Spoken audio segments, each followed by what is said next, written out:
Assalamualaikum warahmatullahi wabarakatuh. Waalaikumsalam warahmatullahi wabarakatuh.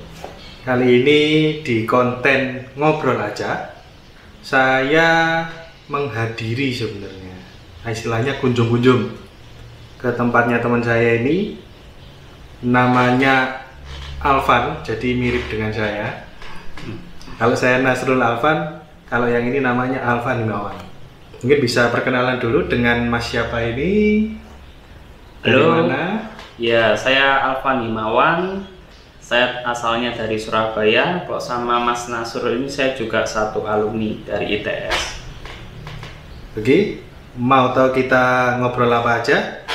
Yuk tonton video ini sampai selesai. Jangan lupa like, komen, dan subscribe. Monggo. Ayo.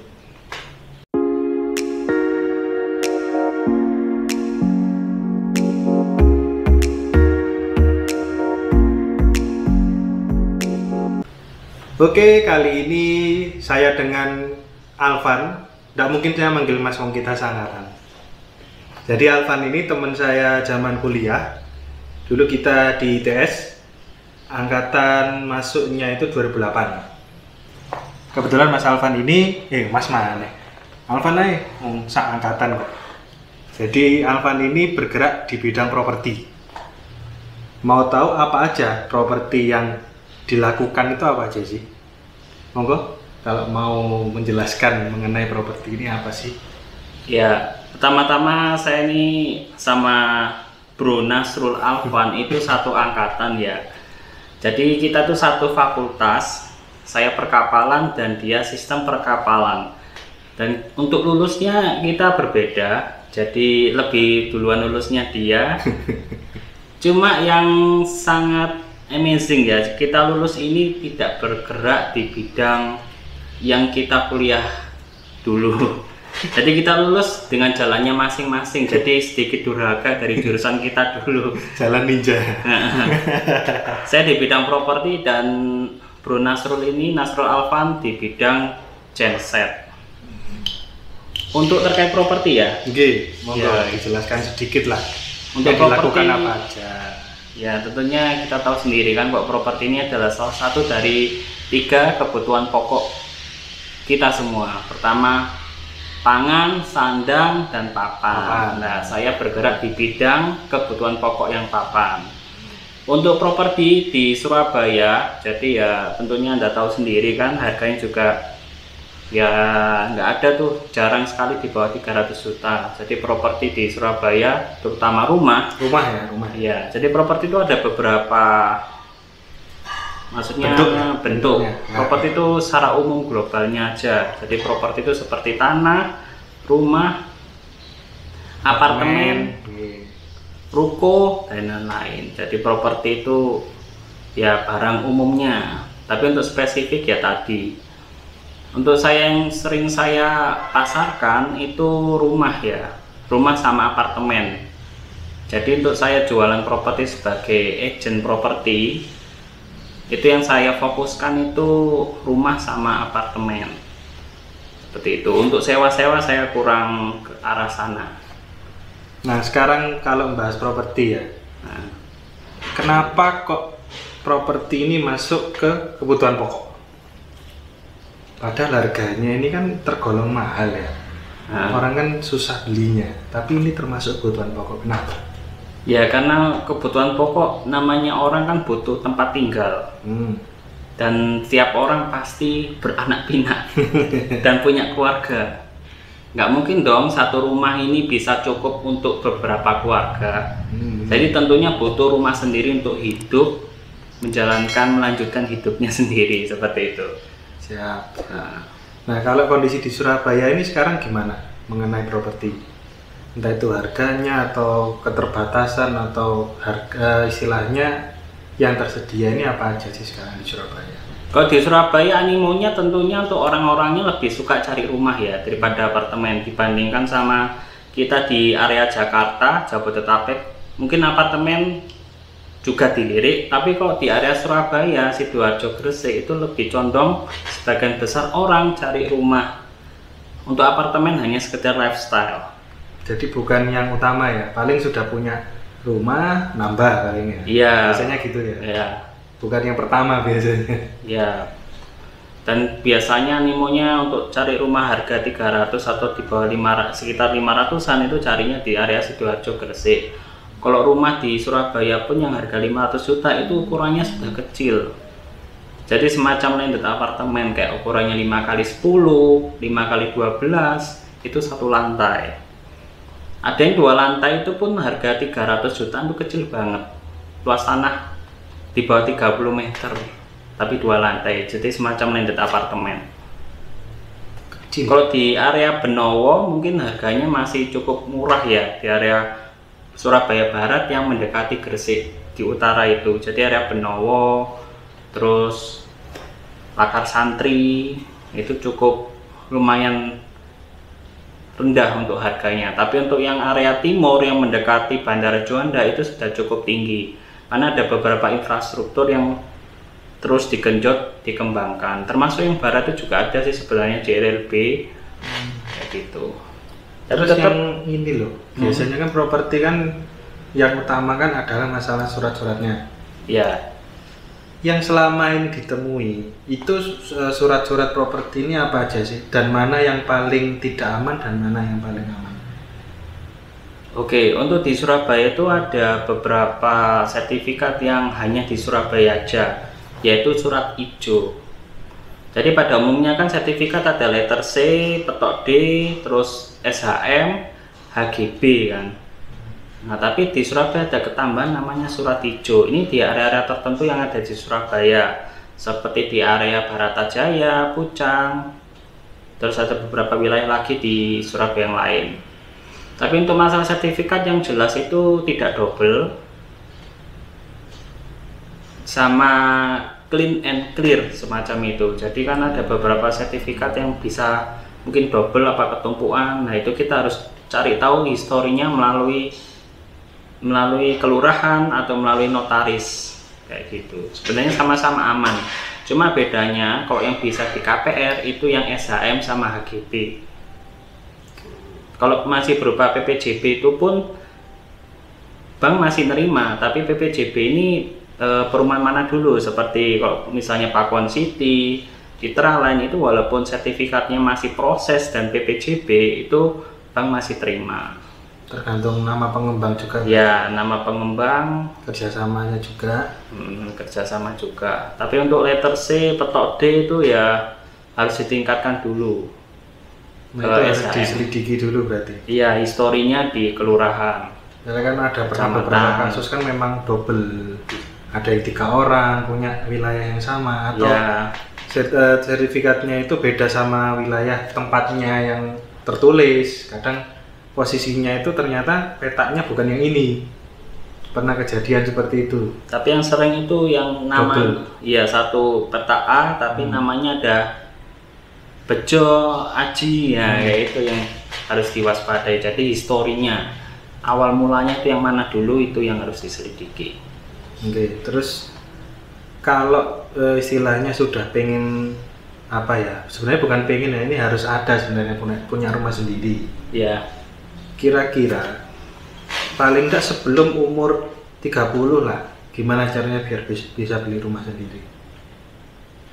Untuk pengen punya rumah di umur di bawah 30 ya, kita tentunya harus kira-kira berapa yang harus di saving, terus harus nyiapin apa, istilahnya ya ben nggak kaget. Kalau kita mau cari rumah di umur di bawah 30, kita harus cari harganya dulu yang tepat ya. Biasanya kan DP itu kan 20-30% untuk saat ini. Jadi mungkin sebelum corona itu bisa sampai 5-10%, tapi karena pasca pandemi atau masih pandemi sekarang itu bank memperketat DP-nya. Jadi rata-rata sekarang untuk 5-10% pasti suruh nambah DP. Nah, kita harus menyiapkan dana 20% ini dari harga rumahnya yang kita incar. Jadi misalnya 500 juta, 20%-nya berapa? Berarti 100 juta kita harus saving budgetnya selama kita mau beli rumah. Sudah berencana misalkan mau beli berapa tahun ke depan, berarti harus nyiapkan DP-nya itu ya? Iya, minimal DP-nya dulu, habis itu angsuran KPR-nya atau angsuran kreditnya. Misalnya berapa persen penghasilan? Iya, biasanya kan 30%, tapi masih bisa ditolerir, biasanya sampai 40% sih. 40% ya.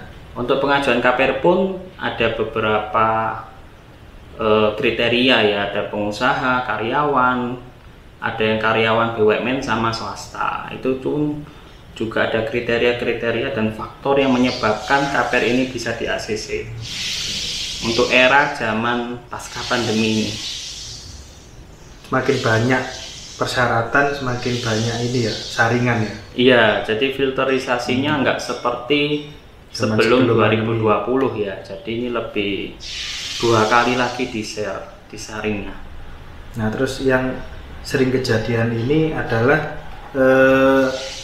maraknya penipuan di bidang properti. Yang sering terjadi itu apa aja sih yang jadi masalah di properti itu? Masalah penipuan terkait itu ya, biasanya masalah sertifikat atau dan lain-lain ya. Jadi untuk sertifikat ya? Iya, misalnya kita beli properti atau beli rumah di area Sidoarjo. Nah, itu kan ternyata itu masih belum dilunasi tanahnya. Berarti kan otomatis kan developer ini belum memiliki hak sepenuhnya tanah yang dia kembangkan. Nah, itu kita harus cari tahu. Belum lunas tapi sudah dijual. Ya, belum lunas. Biasanya kan developer belinya kan cicil ya. Paling nunggu duit dari pembeli masuk buat lunasi, ada kan gitu kan. Iya. Modalnya enggak banyak.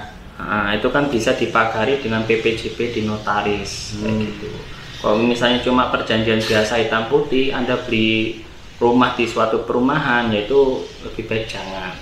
Minimal bisa di notaris. Iya, di PPJP notaris, bukan war making tapi PPJP asli. Terus sama kalau di proyek lapangan itu dilihat dulu masih sawah, ya masih sawah atau tambak apa, ada progres minimal uruk deh. Nah itu berarti developer ini niat untuk membangun. Sama dilihat historinya dulu, dia sudah bangun di mana aja. Kalau masih baru nol ya, itu harus lebih diteliti lagi. Tapi kalau dia sudah ngembangin proyek A, proyek 1, 2, 3, 4 itu nggak ada masalah sih biasanya. Terus kayak yang apa? Asosiasinya namanya apa biasanya kalau yang sudah? Oh, kalau yang sudah tergabung, untuk yang secara umumnya itu ada REI sama Apersi. Tapi untuk yang syariah katanya ada sendiri asosiasinya. Saya kurang tahu yang syariah. Oke. Nah, terus lanjut yang masalah syariah tadi ya? Iya. Mungkin belum banyak yang bisa membedakan antara lewat bank syariah atau syariah langsung ke developer. Pada intinya sebenarnya syariah itu kan in-house kan? Iya. Cuma beda kata aja sebenarnya kan? Iya. Nyicil ke developer. Cuma kan akhirnya kan tidak ada pihak ketiga. Jadi hanya kepercayaan jadinya tuh. Itu yang sering terjadi sih. Soalnya kemarin kan ada yang kasus ya, setelah bayar beberapa kali nggak dibangun-bangun. Ya sudah, bukan beberapa kali, mungkin sering, sudah setahun 2 tahun tapi nggak ada progres. Nah itu ya apa ya? Apakah bisa dituntut? Misalkan tadi kan mungkin sudah PPJP notaris atau PPAT kan? Iya. Apakah bisa dituntut kalau kayak gitu? Ya bisa, karena kan sudah PPJP kan secara legal kan sudah ada hak dan kewajibannya. Jadi kalau molor itu mungkin dapat kompensasi, atau kalau usernya tuh molor bayarnya kena denda kayak gitu. Oke. Nah, itu kan biasanya syariah nggak pakai notaris sih. Nah itu yang berarti kan harusnya kan walaupun syariah harus tetap pakai notaris kan? Ya sebenarnya, dan ada beberapa hal yang sedikit saya lucu ya. Jadi orang beli di properti syariah itu langsung AJB. Loh kok bisa? Ya itu sebenarnya hanya kata saja sih. Ternyata AJB itu singkatan akad jual beli. Tapi bukan dengan notaris kan? Ini kan harus ada AJB notaris tuh. Iya, sebenarnya AJB itu kan akta jual beli yang berarti itu sudah final. Jadi pembeli tidak ada apa ya, perjanjian lain kan? Tidak ada. Sudah istilahnya sudah balik serah nama terima. aja. Iya, tinggal balik nama aja. Anggap aja sertifikat sudah tak pegang. Ya siap, Tinggal nunggu saya balik nama gitu. Intinya kan gitu loh. Berarti kalau AJB itu berarti user sudah memenuhi kewajibannya, misalnya lunas, nah kayak gitu. Dan developer sudah memenuhi kewajibannya, misalnya sertifikat sudah mau Split. pecah, sama bangunannya sudah ada. Kecuali kalau Anda beli kafling ya berarti nggak perlu bangunan kayak gitu. Atau yang model inden, kan istilahnya AJB-nya bisa diproses toh kalau sudah lunas, tapi rumahnya masih inden, itu sudah bisa sebenarnya toh. Asalkan sertifikatnya udah split ya. Maksudnya Ya, kan sudah bisa. split kan, intinya kan AJB ini adalah proses jual beli barang yang sudah pasti itu yang akan kita terima. Ambil. Oke. Tapi biasanya kalau bangunannya belum ada, Belum bisa ya? iya belum bisa karena kan developernya belum bangun rumah, kecuali kafling gitu aja. Oh, Iya. oke. Dan masa mau AJB tapi rumahnya nggak ada, padahal beli rumah? Oke. Emang dong. Betul. Ya sih, yang perlu dihindari itu ya. Harusnya walaupun syariah ya tetap sama notaris. Ya itu walau alam ya saya kurang tahu, yang jelas sebenarnya kalau orang mau beli rumah itu PPJB dulu kalau masih belum maksudnya belum proses, masih proses lah. Berarti kan pembeli masih belum, misalnya belum memenuhi kewajibannya atau developer belum memenuhi kewajibannya, itu namanya dibuat PPJB. Tapi kalau sudah beres semua baru AJB. Oke. PPJB itu perjanjian pra jual beli. Ya. Tapi kan sudah ada perjanjian istilahnya kan itu di notaris. Di notaris Kalau ya. cuma pembeli dan penjual aja, menurut sampean gimana? Kalau hitam putih biasa di atas materai ya itu kurang kuat. Kurang kuat ya? Iya. Tapi kalau sudah itu biasanya kan personal ya. Tapi kalau sudah berhubungan dengan PT, mendingan minta PPJB langsung di notaris. Itu kan kalau developernya PT. Iya. Kalau kita perorangan? cuma perorangan ya hitam putih aja. Mau di notaris kan ya monggo. Tapi lebih kuat kalau di notaris. Iya kan Ada pihak ketiga yang menyaksikan. ada pihak ketiga yang sebagai menyaksikan. Betul. Terus ada cerita apa lagi yang istilahnya properti itu ada masalah, terus mungkin Apa di masa pandemi ini gimana? ya yang pernah dijalani lah, yang pernah dijalani. Nah itu dari developernya, dari pembelinya.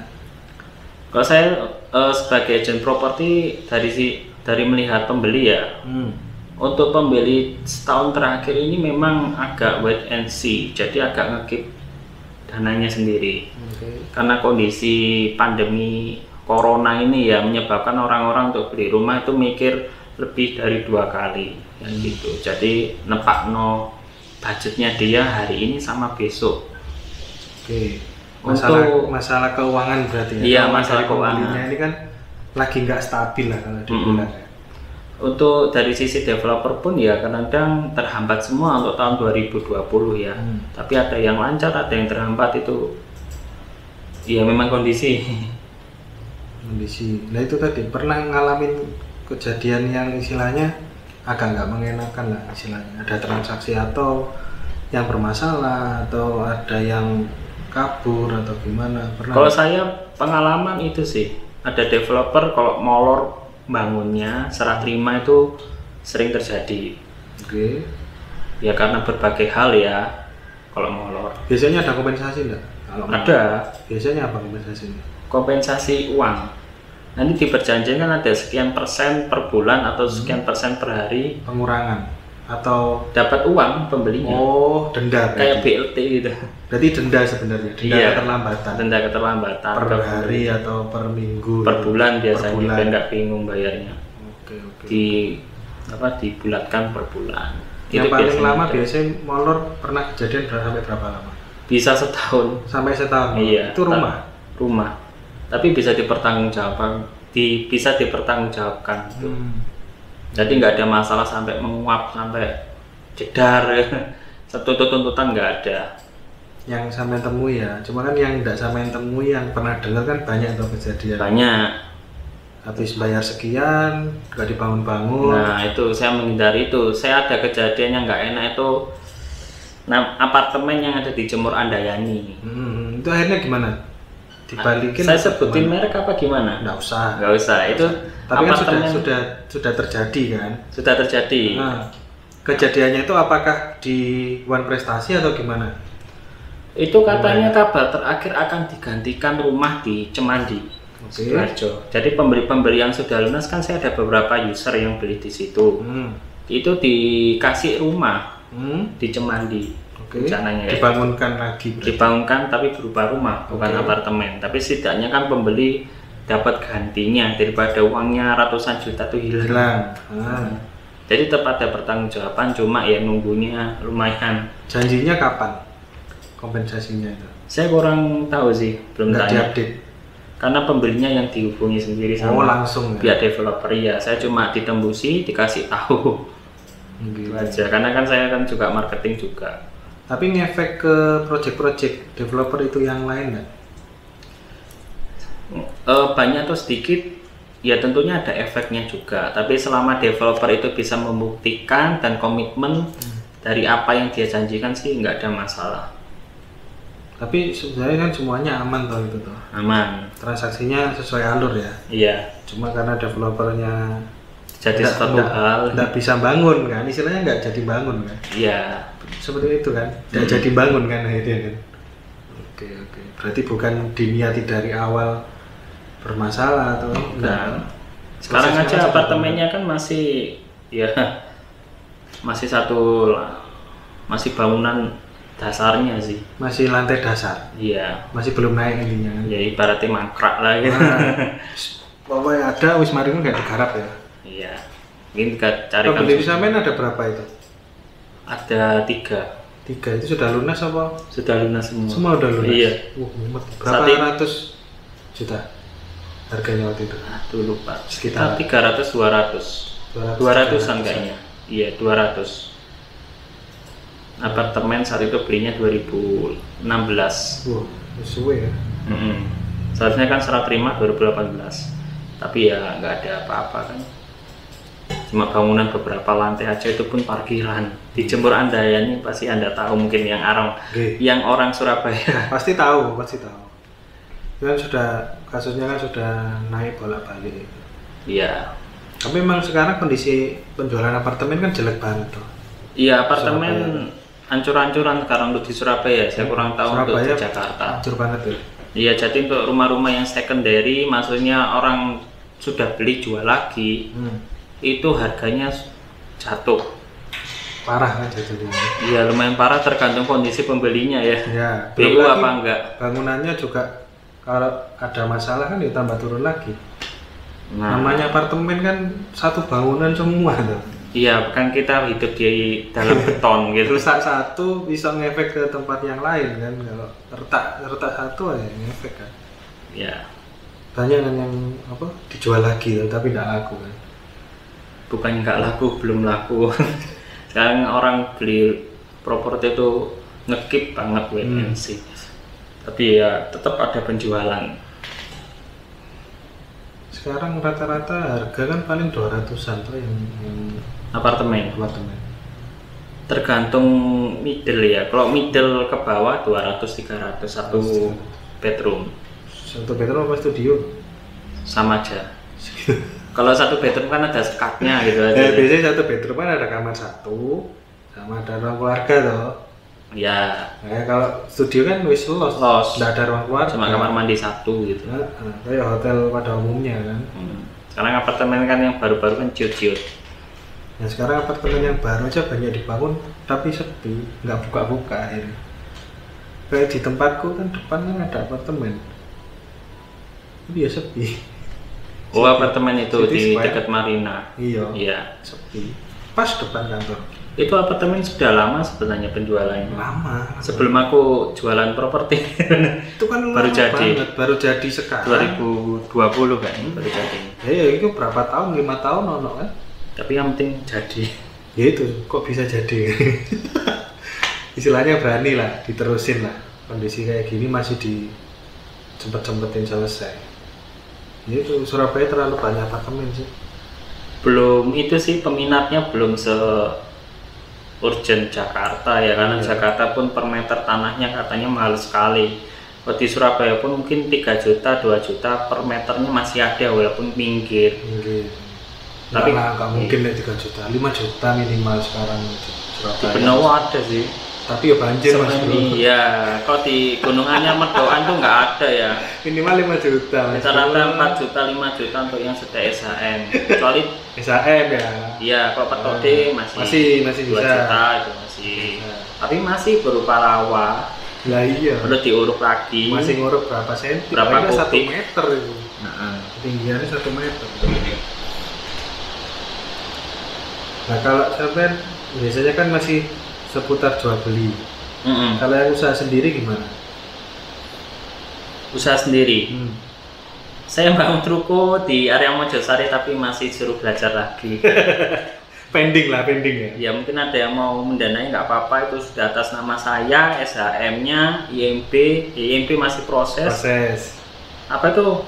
Pajak itu apa jenis? PBB. Iya, PBB sudah atas nama saya. Itu bisa jadi 12 ruko. Tanahnya berapa kali berapa total? Totalnya 709 meter. Jadi tanahnya melebar di pinggir jalan raya. Di area Mojosari. Ya, tapi masih proses ya. Iya. Belajar ya. Masih belajar lagi. Ya butuh partner lah kalau memang ada yang minat. Intinya kan surat-suratnya kan resmi semua. Atas nama pribadi, jadi nggak perlu urusan sama orang lain. Nggak perlu. Satu pintu langsung ke pemilik. Bisa lah kalau kerjasama. Dari butuh ya di dekat Ngoro ya. Ngoro itu kawasan industrinya di Jawa Timur. Ya semoga ada jalan lah. Namanya tanah kan naik terus toh. Ya terus tetap ada jalan kok. Untuk kondisi sekarang memang ya 2020 itu cukup gepuk ya. Semua sektor lah. Semua sektor itu, apalagi bulan Maret, April, Mei itu ya. Sebelum Lebaran itu, jadi nyungsep semua. Saya aja buat YouTube ini bulan Mei ya, jadi memang sepi banget 3 bulan itu. Akhirnya saya buat YouTube, baru kerasa hasilnya sekitar bulan akhir Juli Agustus. Jadi ada orang cari rumah lagi terus beli cash. Mantap. Padahal kondisi saat itu. Ya ada yang bisa memanfaatkan peluang juga sih sebenarnya. Iya, daripada stres, kegiatan positifnya apa buat YouTube gitu. Ya, nanti linknya saya taruh di deskripsi ya. Panos C. Ada link YouTube, Facebook, Instagram, nanti saya kasih di deskripsi. Silakan kalau mau lihat semua tentang properti, pasti ada di situ. Langsung komen, like, subscribe. Mau tanya-tanya boleh, atau mau konsultasi? Gak bayar kok. Nggak bayar. Kamu cari aku. Sampai aku kan bayar, tak sikat ya. Tenang. Pokoknya semua tentang properti. Nggak bayar. Mau ngaku aja tanya-tanya sampai sekarang nggak pernah beli nang dhewe kok. Ya apa barang-barang yang larang, kono sing murah tapi cilik, yo gak situ Mas Bro. Ya biasa lah, namanya kondisi keuangan kita nggak tahu. Iya, kondisi kapan bisa ada rezeki, ya didoakan saja YouTube-nya bisa naik. Ya nanti bisa saya berbagi informasi. Mungkin ada tips untuk teman-teman yang tahun berapa ya, 2021 yang berencana mau beli rumah. Apa aja sih yang perlu disiapkan? Selain duit ya. Oh iya. Kalau duit pastilah. Iya. Minimal 20-30% DP tadi ya. Karena 5% itu wis susah, nggak mungkin. Zaman dulu itu. Zaman dulu. Untuk 2021 ini yang jelas, memang kalau mau beli rumah ya itu harus nyiapin dananya dulu tuh ada apa enggak. Nah yang kedua itu cari lokasi yang benar-benar sreg buat kita hidup. Nyaman ya? Iya nyaman. Jangan sampai kita asal beli rumah. Pokoknya beli tidak ditempati. Iya, karena lingkungannya ternyata nggak cocok atau gimana, itu lebih baik tinjau lokasinya dulu. Survei, misalnya dekat kantor atau dekat rumah keluarga yang dulu, contohnya, atau dekat jalan besar. Nah, itu survei lokasi dulu. Terus ketiga apa ya? Kayaknya yang penting dua itu aja dulu. Ya, yang Budget sama lokasi. Sambil ini ya cari-cari info penjualnya ya. Cari info maksudnya yang punya tanahnya ini punya siapa? Ya. Takutnya belum beres atau sengketa nanti anaknya rebutan, ya repot urusannya. Iya. Memang di bidang properti ini ada, kalau saya ya sebagai agent properti kan bagi bidang ini ada dua, primary sama secondary. Jadi kalau primary itu perumahan atau produk dari developer atau PT. Kalau yang secondary itu ya rumah yang di pinggir jalan ada bannernya, itu perorangan milik pribadi. Nah, jadi kalau milik pribadi mungkin nggak terlalu ribet. Tapi kalau primary ya itu harus kita cari tahu dulu developernya di mana dan lain-lain. Kalau secondary kan tinggal nyocokkan nama orangnya sama nama suratnya toh. Ya, wis selesai kan. Tapi kalau nama orangnya beda sama surat, misalkan itu suratnya namanya bapaknya atau ibunya, tapi jual anaknya, warisan. Nah itu ya apa, Mas Bro? Enaknya. Kalau yang contoh seperti itu kan ada rumah, tapi yang jual itu anaknya. Berarti kan ahli waris. Nah, kalau Anda mau transaksi seperti itu, berarti kan yang tanda tangan itu semua anaknya. Kalau orang tuanya masih hidup, misalnya atas namanya itu orang tua ayah, ternyata ibunya masih hidup, ya bisa ibunya yang tanda tangan. Tapi kalau dua-duanya ini sudah almarhum semua, berarti ya semua anaknya harus tanda tangan, semua ahli warisnya. Nah, karena untuk rumah yang bersifat warisan ini sedikit banyak ada konflik. Pertama ya konflik masalah duit, banyak-banyakan siapa gitu, siapa nomor 1, apa nomor 2 ya gitu. Itu saya sebagai agent properti pernah sekali berurusan dengan rumah warisan. Ya memang agak rumit, jadi prosesnya hampir 6 bulan karena masalah duit. Ya saya ngomong aja bagi rata aja, udah selesai, nggak banyak-banyakan gitu kan repot, daripada hilang pembelinya nggak jadi, nggak dapat uang jadinya, nggak dapat duit kan jadinya. Udah selesai. Ya wis, mungkin sementara itu dulu. Nanti kita lanjut. Mungkin kalau saya ada di channelnya dia ya, nanti tak kasih tahu. Yes, kita pamit. Saya Nasrul Alvan dan teman saya Alvan Himawan, YouTube-nya Vanos D. Ya, sampai jumpa di kesempatan berikutnya. Wassalamualaikum warahmatullahi wabarakatuh. Oke, see you. Enggak, subscribe bisa mau kira-kira. Subscribe.